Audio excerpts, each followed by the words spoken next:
6 noyabr 2025-ci il Bərdə rayon 32-lər kəndində şəhid Mehbaliyev Elşən Təvəkküloğlunun cənnətdə 5-ci anım günü qeyd olunub. Allah rəhmət eləsin cəmi şəhidlərimizə. Məkanın cənnət, məqamın uca, ruhun şad olsun şəhidim. Anası, nə olar ağlama şəhid anası.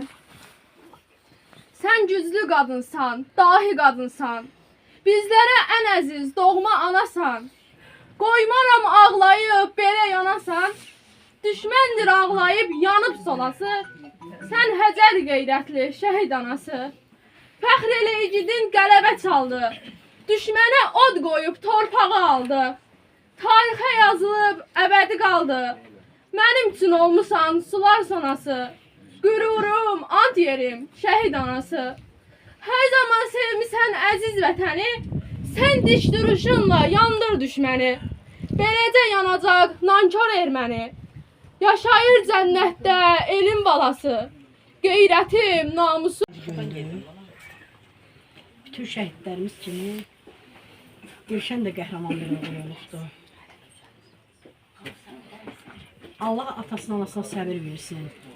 Bütün ölkələrdə Samir müəllim dedikdə ki, uzun müddətli müharibə gedibdir, amma o müharibənin sonu olmuyubdur. Bizim bu qəhrəman oğullar 44 gün sözünü öz qanları ilə əbədi tarixə yazdılar. Şəhidlərimin hər birinin məqamı uca, yeri cənnət olsun. Onlar cənnəti qazanıb gedibdilər.